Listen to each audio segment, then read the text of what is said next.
Hello, Iowa! And from the other side of the Missouri, hello, Nebraska!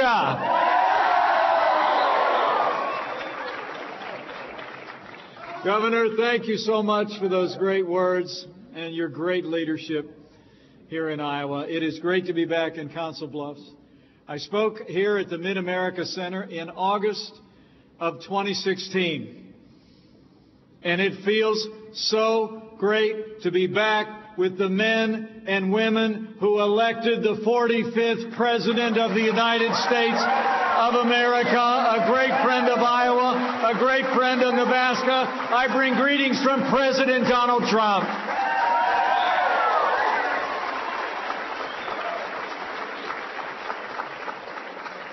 And I'm here today because we want to talk about the progress that we've made together, where we put America first, and where this president, with the strong leadership and support in the Congress, has passed tax cuts that are putting American works and American workers and American companies first once again.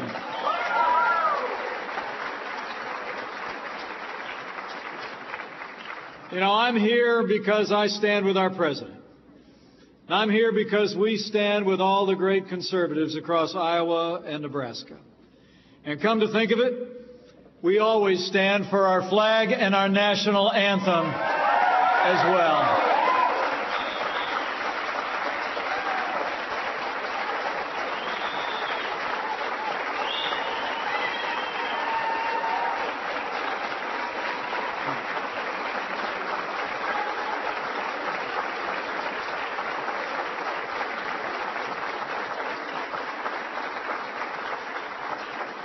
So let me say thanks again. Thanks to all of you for being here, and especially thank you to Governor Kim Reynolds, not only for that introduction.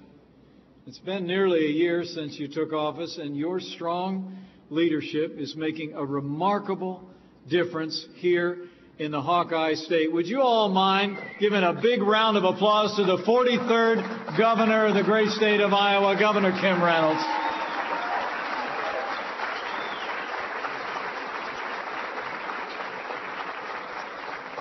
And while he's not here today, he's in federal service on the other side of the world. I want to thank the people of Iowa for letting us steal the longest-serving governor in American history, and now the ambassador for the United States of America to China. Let's hear it for Ambassador Terry Branstad, who's standing strong for America.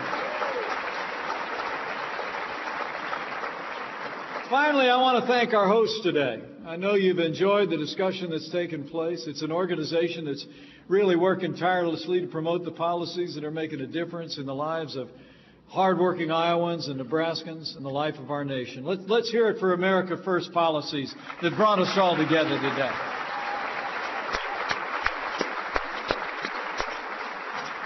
You know, it is a special honor to be back in Iowa. You know, if President Trump were here with us today, I have a feeling he'd tell you exactly what he said the last time he was here. Iowa is, in his words, incredible, beautiful, and a great state, and he'd say Nebraska is a great place too. That's just how he put it.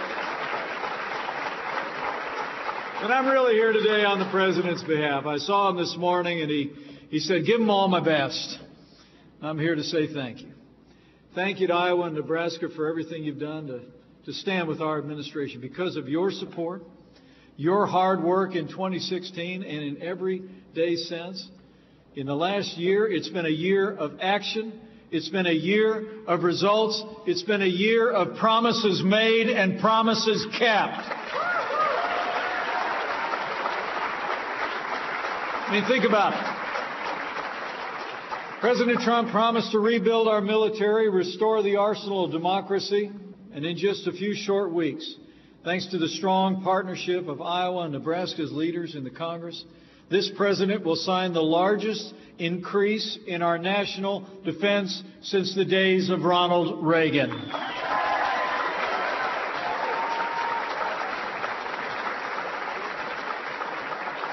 President Trump also promised to stand with America's law enforcement And I'm proud as we see so many great men and women wearing the uniform of law enforcement with us here today that under President Trump, we are once again giving the men and women who serve on the thin blue line the resources and the respect that they deserve. Would you show these police officers just how much we appreciate the job they do for us every day?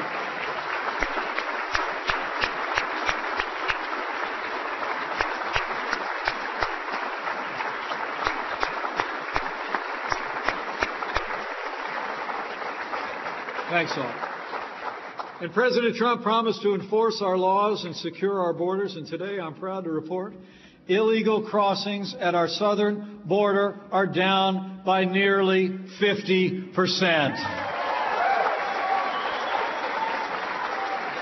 And make no mistake about it, we're going to build that wall.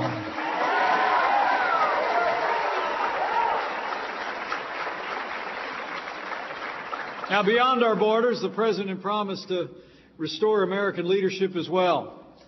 And under President Donald Trump, America once again stands without apology as leader of the free world. We've taken the fight to terrorists on our terms, on their soil. And thanks to the courage of our armed forces and this Commander-in-Chief, ISIS is on the run, their caliphate has crumbled, and we will not relent until we destroy ISIS at its source, so it can no longer threaten our families, our country, or our way of life. We've put the leading state sponsor of terror on notice. We will no longer tolerate Iran's destabilizing activities, and under this president, the United States of America has announced we will no longer certify the disastrous Iran nuclear deal.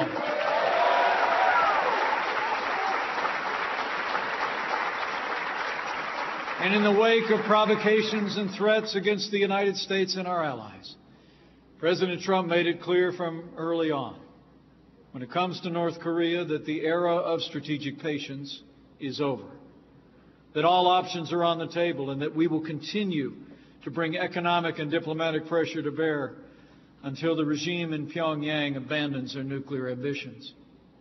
I know you all have seen the news. Reports are out today that suggest that North Korea might be willing to talk about denuclearization. And the President said today it's possible that we've made progress. But let the world know this. As the President also said, the U.S. is ready to go hard in either direction.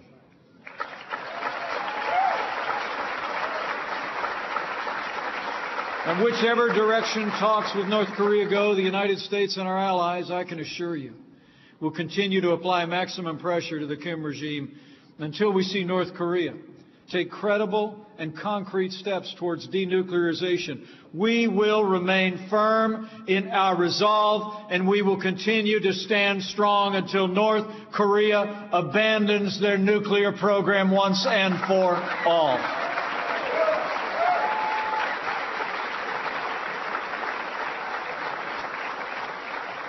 So it's been strong leadership on the world stage.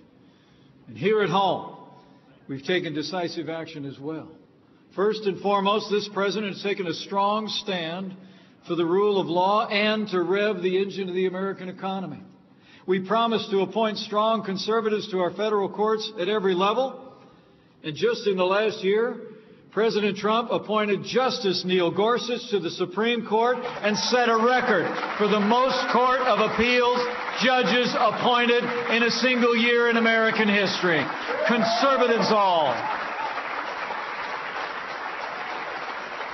We promised to unleash American energy, the energy that powers our manufacturers, our farms, our families.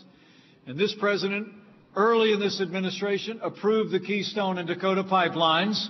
We've rolled back the Clean Power Plan, and President Trump put America first when he withdrew the United States from the job-killing Paris Climate Accord.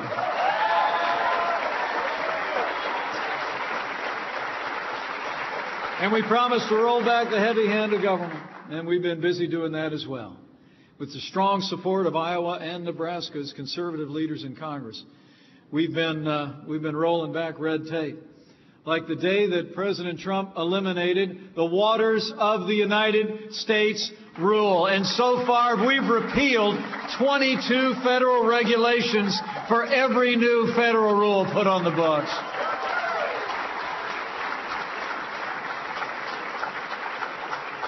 And this president promised to fight for the men and women who run our factories, build our cars, raise our crops and livestock, and make the nation proud with every product that bears those four beautiful words, made in the USA. And under President Trump's leadership, we're cracking down on unfair trade practices and fighting for trade deals that are fair, reciprocal, and trade that puts American jobs and American workers first. Now, the President said earlier today, the United States has been taken advantage of for too long by too many countries when it comes to trade.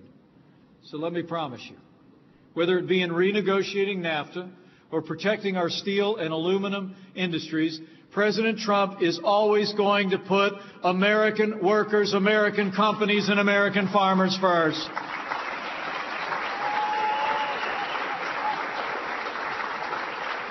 So it's been promises made and promises kept.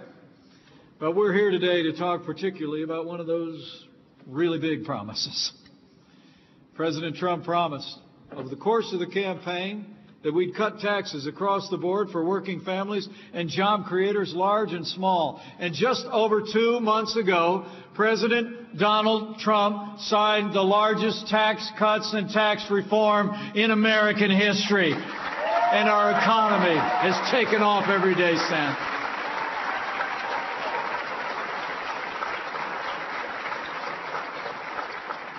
You know, we're only 1 year into this administration, and already the results are nothing short of remarkable. Since Election Day 2016, businesses large and small across America have created 2.5 million new jobs. Jobless claims haven't been this low in nearly 50 years. Unemployment hasn't been this low for 17 years, and Iowa and Nebraska are tied for the fourth lowest unemployment in America. That's real results.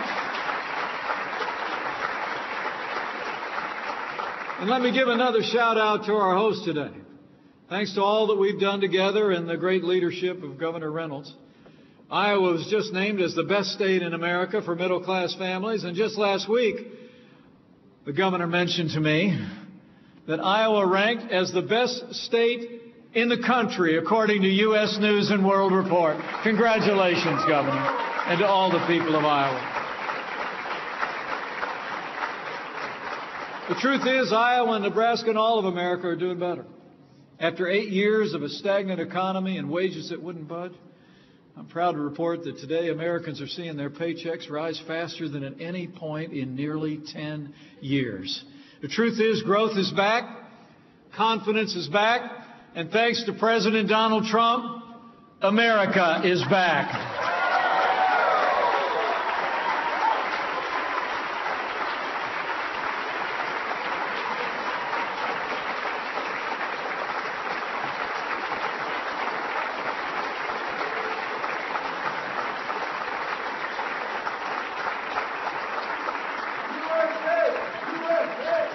But you know,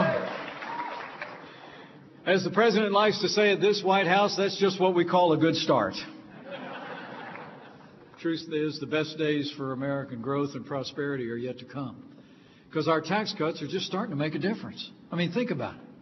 I mean, we cut taxes for working families so you can keep more of your hard-earned money. We cut taxes for American businesses and their employees so Iowa farmers and manufacturers can compete and win anywhere in the world. And there's one more thing. Not only did we cut taxes on individuals and businesses in both of the great states represented here, but we finally gave the American people the relief that they longed for when we repealed the individual mandate at the heart of Obamacare. It's gone and off the books.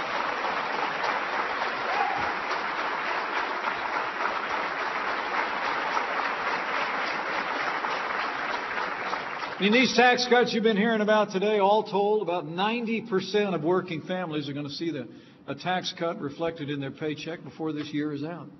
Right here in Council Bluffs, your Congressman, David Young, was telling me about a friend of his named Joe, who's already getting more than $100 extra every single month. Money he's using to pay off his car a little bit early. And Joe's not alone. Our tax cuts are actually going to save the typical family of four nearly $2,500 a year here in Iowa. And in Nebraska, the typical family of four is going to save nearly $2,300 a year. But you know, it's not just about lower taxes for working families. It's about bigger paychecks that come from businesses investing those tax savings in American jobs and American workers. Our tax cuts for businesses have given unprecedented opportunities to our employers to reward employees. In fact, we believe workers in Iowa and Nebraska can expect to see pay raises of more than $4,100 a year in the years ahead, and we're already on the way. I mean, the truth is, company after company on both sides of the Missouri have already announced plans to pay workers more, to hand out bonuses, to hire more people and open new locations. It's an incredibly exciting time. In fact, since President Trump signed these tax cuts into law, over 400 companies across the country have announced more than $480 billion in new investments. And as I stand before you today, 4.3 million Americans across the country have already gotten a raise or a bonus thanks to the Trump tax cuts. That's real results. Now, I'm sure you've heard that some on the other side of the aisle have a different view of tax cut bonuses. I actually heard that Nancy Pelosi, the leader of the Democrats in the Congress, actually described $1,000 in the pockets of millions of Americans as crumbs. Now, let me remind you all, I come from the Joseph A. Bank wing of the West Wing. You with me on that? Okay, thanks. I mean, if you're going to say $1,000 is crumbs at the end of the year, you live in a different world than Mrs. Pence and I have lived in all of our lives. I mean, back when our kids were little, another $1,000 in my pocket at the end of the year, we had a term for that. Christmas. Am I right?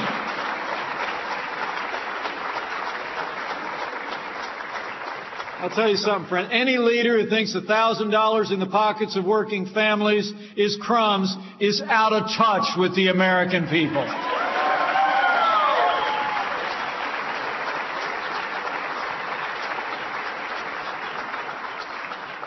And I'll tell you what, I got to take this opportunity to just say thanks. Thanks to your leaders in Congress from both sides of the Missouri River. I'm pleased to report to all of you gathered today, every single member of the Republican majorities in the House and Senate from Iowa and Nebraska voted to cut your taxes and get this economy moving again. Every single one.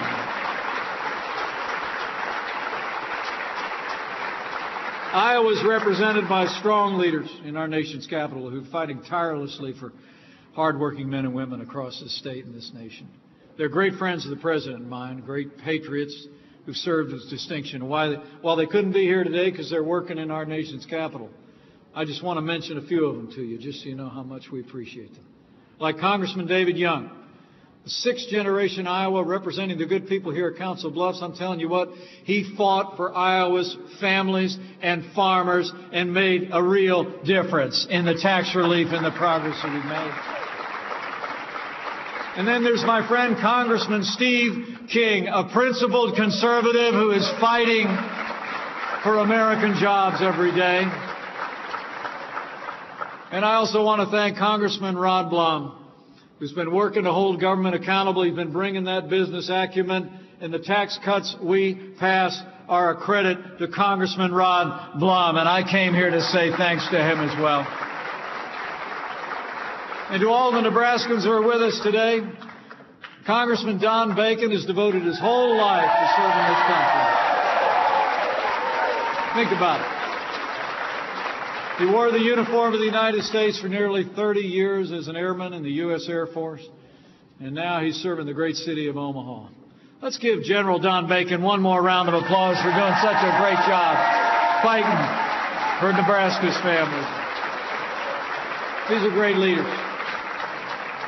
These are great leaders, and even though they couldn't be here with us today, I wanted you just to know how much President Trump and I appreciate the strong stand that they've taken for each and every one of you and for our agenda.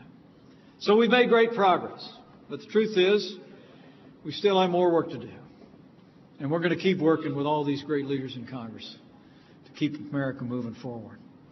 I mean, we've got a busy agenda this year alone. In case you didn't notice it, you elected a builder to be President of the United States of America, and President Trump is going to rebuild Iowa, rebuild Nebraska, and give us the best roads, best bridges, and best infrastructure for the best future we can have. We're going to continue to fight for trade deals that are free and reciprocal, that put American workers first. And we're going to fix a broken immigration system, as the President said, with policies that focus on the best interests of American workers and families. And folks, President Trump and I are going to keep making good on the promises that we made to the people of Iowa and Nebraska. But the most important work, I promise you, in the days ahead won't take place in the marble halls of Washington, D.C. The truth is, as you all already know, the progress we've made as a nation is a result of the American people making a decision that they could elect a president, that they could elect leadership at every level to turn this country around and head us back in the direction of greater security and greater prosperity. It's communities just like this one where we'll make the difference, where we'll keep building on the momentum that even one leader I spoke to around the world earlier today commended me from the other side of the world, the progress in our economy and our security. The truth is, the President and I know the American people are and have always been the beating heart of this nation. You make the biggest difference every day, in the big ways and in small ways. You make a difference when a mom or a dad is sitting down with one of their kids at a kitchen table helping with the homework. You see it in America's farmers and manufacturers whose faces may show weariness, but they also show the pride of an honest day's work and honest day's pay. You see it in neighbors helping neighbors, particularly in times of challenge and heartache. You know, in the last year I've had some great privileges as your Vice President to travel around this country and a little bit around the world representing the United States, and it's been my great honor. Sometimes people ask me what's been most inspiring that I've seen. And I can tell you, it's been seeing the way Americans come alongside other Americans in times of hardship and trial that has inspired me the most. You've seen it here in Council Bluffs as well. I think of 7 years ago. The Mayor and I were just talking about it. In 2011, when this city faced one of the greatest crises in its history, the longest flood event in U.S. history. That year, as summer approached, the American people watched as the mighty Missouri River began to rise, swollen by heavy snowmelt and excessive rains. On June 1st, the river reached flood levels, and the waters would not subside for 101 days. All told, enough water flowed past this city to cover all of Iowa and half of Nebraska, a foot deep. But in the midst of this ordeal, the people of Council Bluffs and the people of this region came together and stood strong. And I want to tell you that your courage, your generosity, and your grit not only spared this great city from the worst, but you inspired the nation by your example. I mean, we saw this city step up. City employees worked up to 80 hours a week to keep the water at bay. Thousands of Iowans and Nebraskans volunteered to do their part too. In fact, on one occasion, I'm told, when the situation looked grim, just over 1,100 people joined together to fill more than 250,000 sandbags in a span of just 6 hours. The flood, we all know, did significant damage, but the people of this city prevented a catastrophe. And as I stand before you today, let me just congratulate you on your resilience and your strength and the way the people of Council Bluffs faced adversity and faced it together. Give yourselves a round of applause. I mean, what was evident there in that moment, what the President and I saw in the wake of hurricanes earlier this year, what the President and I have seen in the wake of tragic circumstances, is the character and the spirit of the American people. And when things are hardest, it seems like the heart of the American people is largest. All of our differences wash away, and we come alongside and help, just like you all did 7 years ago.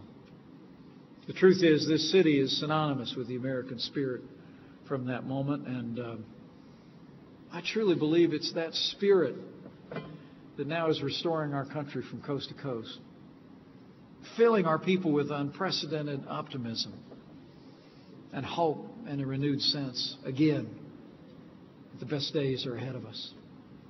So as I close, let me encourage each and every one of you. As you leave here today, I hope from the great panel that you've listened to and a few of my reflections that you've been reminded of the progress that we have made together. I mean, the President and I know each and every day we wouldn't have the opportunities to serve but for the support of the people in this room and all those you represent across Iowa and Nebraska. But I want to encourage you to do as you did in those times. Do as you've done in the last year, and that is go out and tell the story. I mean, find a neighbor and a friend, somebody at work or at your place of worship, or stop outside the grocery store or the CVS and say, you know, I ran into Mike the other day, and he was talking to me about all the progress we've made in the last year. How we've made this country more secure, how we're rebuilding our military, how we're standing with our allies and standing up to our enemies again on the world stage, how we're giving our soldiers, sailors, airmen, Marines, and Coast Guard the resources and training and support that they need once again, and how we're rebuilding this economy by letting the American people keep more of what they earn, getting government out of the way. Go tell somebody that. Because they're sure as heck not hearing it on most of your local cable television stations. Am I right? I mean, go tell somebody. Go tell somebody that you know who trusts you and say, you know, I just went to this thing, Council Bluffs, and I heard them talking about all this, and they're right. We're making great progress as a nation, but we're really just getting started. But to keep that momentum going, we've all got to stay engaged as Americans. Tell them everything that we've accomplished together and the difference that it's making in the lives of working families, small businesses, and family farmers. Tell them we cut their taxes so they can keep more of what they earn. Tell them we're restoring American strength at home and abroad so they and their families can sleep easier at night. Tell them we're putting Washington back to work for them, not the other way around. Tell them that under President Donald Trump, the forgotten men and women of America are forgotten no more. Just go tell them.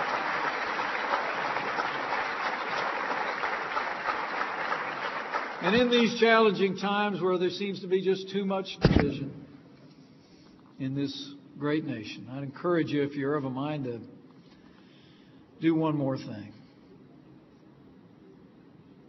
If you've made it your practice to draw on that wellspring of American strength that has ever watered the character and the roots of this nation, I encourage you to bow the head and bend the knee and pray for America.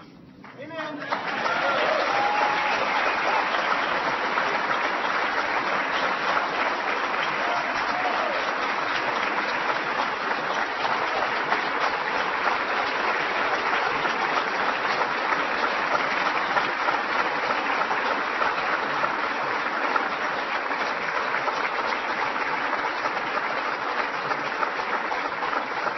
Pray for all those that serve this country at home and abroad. Pray for all those that wear the uniform, whether it be the uniform of our armed forces or the uniform of law enforcement. And I thank you for your prayers for all of us that have the opportunity to serve this country in positions of leadership, that we continue to find a way forward, continue to build on the strength of this country, continue to solve the intractable problems that face us. And when you pray, pray with confidence, because I truly do believe in those ancient words written millennia ago are still true today, words that Americans have clung to throughout our history, that if His people who are called by His name will humble themselves and pray, He'll do like He's always done. He'll hear from heaven, and He'll heal this land, this one nation, under God, indivisible, with liberty and justice for all. So pray for America, because America matters.